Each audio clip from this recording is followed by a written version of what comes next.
I recently attended a birth that only took 3 hours from active labour to the finish. I noticed the baby had sloping frontal bone and was not crying much in the first few hours. Have you experienced sloping frontal bones without use of forceps or Frontals? This was a question that was emailed to me after last week's Zoom tutorial, and I thought it was a very good one to go into, because it also ties into the question that was asked during the tutorial: are SBJ lesions relevant for treating babies? This is obviously a baby's skull at birth. Now you'll see here the frontal bones at the front, and we're talking about what happens when they're a bit more sloping. They're not this nice shape we've got here, but they're kind of sloping and flattened off. And you do see that in Von-tooth deliveries for sure, sometimes in forceps as well. What other reason would there be for this happening? And for this, we will go to the adult skull. Now let's break open this Easter egg. Let's take the face off the front there, and here's the frontal bone here, the parietal. So let's take the frontal bone away.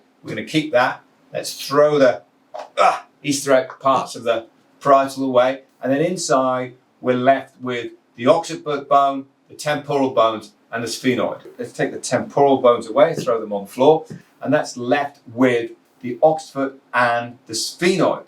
And so when we talk about an SBJ lesion, we're talking about a problem of the sphenobasilar joint between the sphenoid and the basilar and the joint there. Because what can happen is this can move up and down, across, and sideways and torsion, those sort of things. There's a huge amount we could talk about this, but we're just going to limit ourselves to sloping frontal bones for the time being. And in sloping frontal bones, one of the reasons that can happen is because of the birth trauma, the pressure on the skull during the birth process, is that the sphenoid and the occiput can change their position. So we're not talking about the normal motions that are described in the flexion extension pattern, where the sphenoid and the occiput do these movements. We're talking about an actual position change between these bones that's then going to have a knock-on effect on the other bones, including the frontal bone. And so if we take the sphenoid and we just say, well, what can happen to the sphenoid? Well, if the sphenoid is pushed in this down, in this kind of dipping downwards direction, then it's going to change the shape of what's happening with the frontals. So as it does this, what's going to happen? The frontals are going to get carried with it. As it goes back the other way, if it goes the other way, the frontals get carried with it as well. So if the sphenoid does the other thing, and the occiput does this, then what are we going to get? We're going to get the forehead doing the other direction, and we're going to get more of a kind of bulge through that thing here. Imagine that, bulges. Does this in the birth, then the frontals bones come back and we get this sloping forehead. Now that's all well and good, and that's in an adult skull and great, and model and all the rest of it. But what about in this little baby? Does it actually happen like this? Well, there's a lot of things, intraosseous strains, all sorts of things that can happen, but let's just talk about the principle. Yes, you can have the principle where the pressure comes on the skull and the adaptation of the skull requires the sphenoid and the frontals to move in relationship to the occiput, and you will get this sloping of the forehead going on in that case. Now, how do we treat that? That's the important question, and it comes back to what Connie asked in the actual tutorial. And I said with SBJ lesions in babies, don't really focus on them. Don't really treat them that much. Now, that's very different to what I've just shown. But remember, you have to treat this in its totality, not just the skull, the whole body as well. If a trauma has gone through the baby, it's gone through the whole body. Why has it gone through the whole body? Because the fascial system is connected all the way through. Plus the fluid body, if we want to take a more biodynamic approach, the fluid body of the whole body, which extends outside the actual body itself, that gets influenced as well. And so if you go honing in, zoning in on this SBJ, then you're going to annoy the heck out of baby. It's just going to irritate the hell out of them. It's why often we think, oh, it's really hard to treat the cranium, because we're being too specific.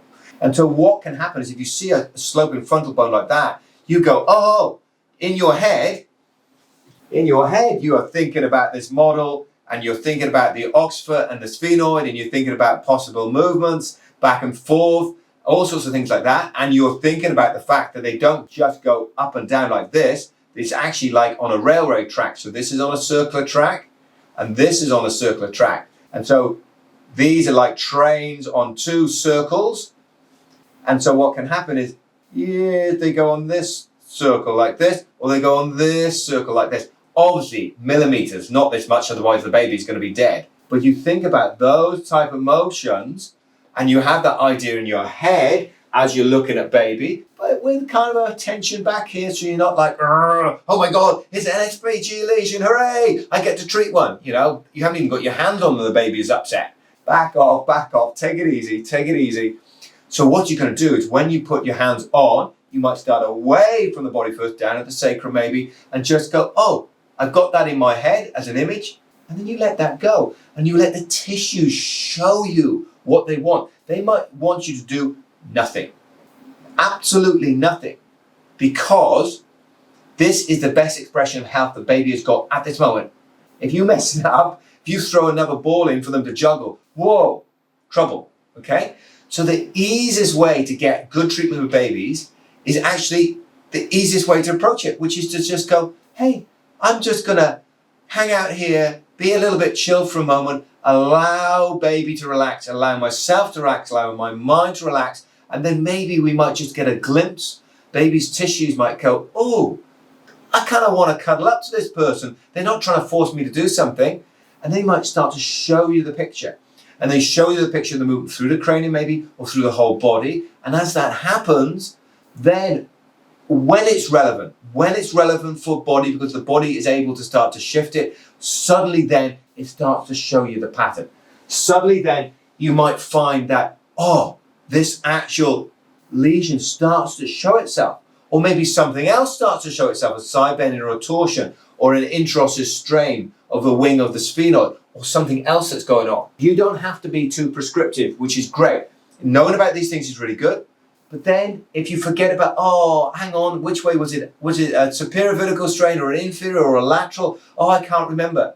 I remember teaching courses like day 4 or 3, is it day 3.5 or 4, when we do these lesions in adults, and you look at them and examine them. I tell you what, the next day, everybody's in the corner because they've had this intense experience, not only of being in their head trying to do the lesions, but also, of course, because you've had that examination done on you and it's upset your system a little bit. Now, that's not to put you off going on those courses. They're brilliant courses, and experiencing those sort of palpation is really important for our development as practitioners. The point is that in adults, it can upset an adult. So in a baby, wow, certainly it can upset them. So be aware of this stuff, but just stay a little bit chilled about that. Those of you that have got the core syllabus course, I refer you to module 5, video 9, 13 minutes in. For those of you that haven't done any of the Kindred Academy courses, please do feel free to check them out. They're on the website. I think you'd be pretty excited to see how much material there is there. Some really great courses. Perhaps you want to check out this playlist here, which is going to go and give you more material